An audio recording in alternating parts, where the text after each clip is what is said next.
That's good. Well, you're welcome. I can't You can't hear you, Angela. Basically, the comment was that when I address you for the first couple of go-rounds, identify yourself by name, because we would not be able to tell that it's a female on a telephone connection otherwise. So just so we wouldn't be able to identify you. All right, let me set up a couple of ground rules. You know that the discussion is focused on peroxide, and this is probably the first roundtable that we've had on peroxide in as far back as I could remember, which goes back a fair amount. And so it's don't laugh, Chris. So it's an exciting opportunity. I know. It's an exciting opportunity, and I think it gives us an opportunity to talk about a lot of new things, and I really want to focus on the science. One of the things I want to do is make sure we don't trash multi-purpose solutions. Traditionally, the evolution of lens care has been multi-purpose solutions versus peroxide. I really don't want to go in that direction. The two are synergistic and there are different uses for each. So I want to really focus on that. And I really want to focus mostly on the science. So I think the first question, and I think, let's see, who should I start with? Chris, why don't we start with you? I know you've done all the reading, because you read through all of the articles, which is actually very impressive to me. Talk about a Fenton reaction and how. No, actually, that's an interesting one. Just kidding. Let's talk about actually how peroxide works. I know we use it, but actually, how does it work? Well, peroxide is a nice disinfecting agent for lots of things in the body, not just eyes. And it was determined a number of years ago that using a contact lens system that utilizes hydrogen peroxide, starting at a 3% concentration level, does a very nice job disinfecting the microbes and bacteria and pathogens that can get on a lens during a wearing cycle. The challenge for a peroxide solution is neutralizing it in a reasonable period of time so the patient can then reinsert the lens the next day without causing any compromise to the ocular surface. And fortunately for contact lens wearers, that science has come to fruition for a number of years, and we found a lot of happy patients who have been relatively symptom-free for a number of years and complication-free. That actually sounds reasonable. Was that you, Chris? Okay, wait. Ladies first. Chris? Okay, so peroxide is a really interesting chemical, really, because we all think of peroxide as being very benign, because we think of it as breaking down to water and oxygen, and that those are very benign things. But peroxide is a very potent and very powerful chemical disinfectant, and it works by producing hydroxyl-free radicals that attack the lipid membrane. It also attacks the DNA, it attacks the mitochondria and other cell components. So hydrogen peroxide can be incredibly destructive, even with these free radicals being very short-lived. They're highly reactive but very short-lived.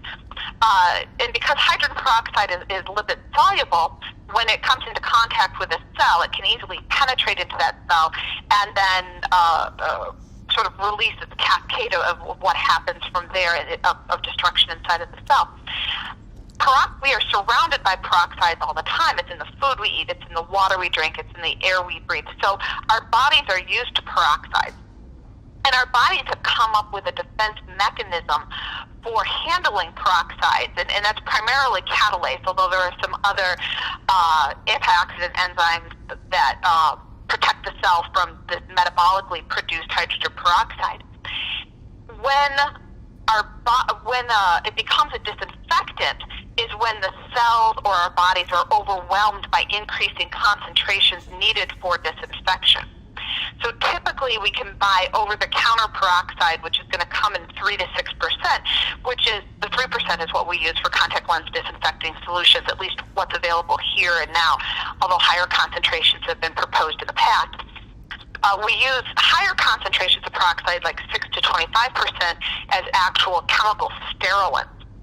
And that is just such an overwhelming amount that our bodies could not overcome that as an antioxidant. How peroxide works is it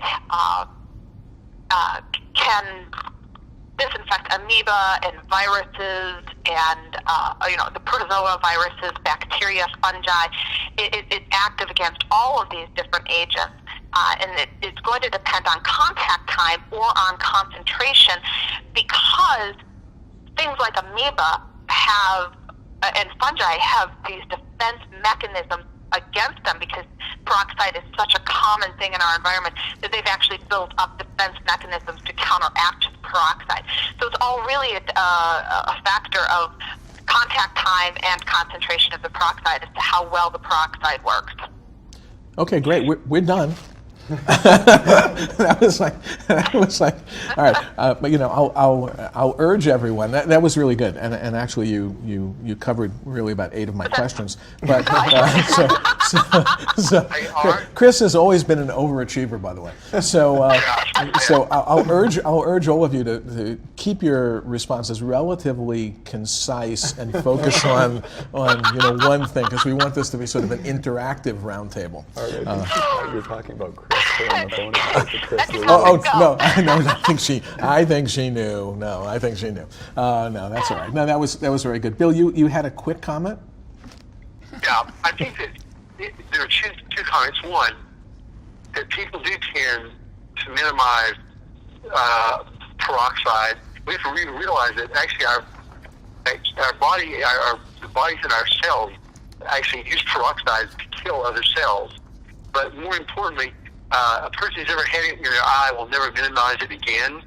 The fact that you can kill things like acanthamoeba cysts when they're resistant to hours and hours of boiling, which will not affect them, demonstrates how really powerful peroxides are. Okay, good. No, that's. Peroxides are used in our body in many positive ways, not just for disinfection. They're used for wound healing. It signals inflammation. So peroxide is actually an inflammatory mediator within our body, and it's up to our body to moderate that. To hold these pro-inflammatory mediators at bay. It causes, it helps with wound healing, angiogenesis, fibroblast creation, wound closing, epidermal growth factor. I mean, it's very important for many processes that actually go on within our body, and it's up to these catalases to keep it at bay. All right, let's get back to contact lenses, and let's focus on contact lens disinfection particularly. And those are all good points. I think the point that peroxide is produced by the body. It's part of normal metabolism. The body has strategies for managing it, neutralizing it, I think is important, and I think we do need to include some of that science. I think that the fact that it's a natural product is, I think, fairly important. Peroxide came at a time where we didn't have a lot of choices, and I'm thinking who here is old enough to actually remember when peroxide was first introduced by American Optical years ago. I think they were the first peroxide, and I realized that's me. So I'll just say that when it was first introduced, it really was a significant, almost a godsend. What year was that? It was like, thanks, Loretta. It was I think probably 1942. No. That's when you remember it. Now it was like 1982, I think, something in that range, give or take a little bit. Great, that's as old as I am, Mark. Yeah. That's the good thing. So we have a wide range of ages on this panel and a lot of experience. So we talked about neutralization, and that's obviously very, very important. And then I want to talk about disinfection, and Loretta, I'm going to tap you certainly for that. Mila, we have a number of neutralization strategies. Can you describe them? What are the differences? What are your clinical preferences?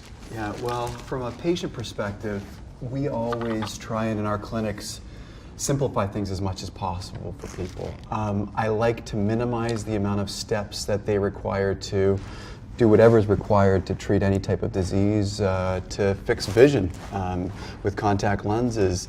And a platinum disc strategy, in my mind, just makes sense because it's simple. Patients don't have to put a lot of thought into it. They simply have to follow the steps, placing the contact lenses in the cage, making sure they fill it up to the line, and then dipping it in there. And they don't have to worry about an additional tablet or something to add to the system to neutralize it. So it just, in my mind, it makes a lot of sense because it's simple, and for the reasons that Dr. Levens, Dr. Sint, Dr. Townsend, and even you mentioned, it's so highly effective in the way that it disinfects that it just makes sense as, in my mind, a problem-solving solution for those people who may have hypersensitivities or other issues where we may feel that peroxide is warranted for these patients. That's good. I think that's really good and to the point. The other systems using catalase, what issues do they typically have? Chris? One of the issues is repeatability, in that the tablets don't always agree with one another, and sometimes they neutralize at different rates and different speeds, and that can be problematic to the patient and the patient's eye. Human nature is challenging, as we know, as practicing on human beings, in that one of the benefits of the platinum disc that Mile mentioned is the fact that it's relatively long acting, and it is very, very consistent. It is not unheard of for a patient to run out of their catalase tablets, and so they may, very much on accident, the very next day, well, I'll go ahead and put this in there and don't have a tablet and see what happens.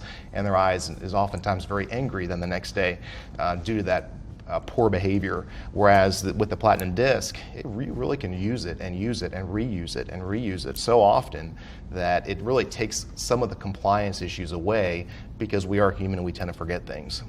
Well, that's that's a great point, because I do recall the days where many patients used catalase tablets and other neutralization strategies where they had to actively be involved, and they would forget. And they'd wake up in the morning and suddenly remember, much to their frustration and sometimes great discomfort. So they didn't forget that often. Yes, Chris? I was told, when optometry school, that your patients are only going to forget to neutralize their hydrogen peroxide once. They'll only do it once. And now that I've been in practice for 20 years, I've discovered that no, people will do it more than once. So, I think there can be a learning curve to how and when people neutralize. I think one of the other advantages of using the platinum disc is now that it all comes together as a case. As the disc starts to wear off and the patient may notice a little discomfort as soon as they put the lens in, they replace the whole case. So not only does it just neutralize the hydrogen peroxide, it also drives case replacement in these patients as well. Well, that's a great point. When we went from replacing discs to replacing cases, and the cases are distributed with the solutions, so it minimizes that issue, and it also minimizes the issue of biofilms and other contaminants in the bottom of the case, which we'll talk about in just a second.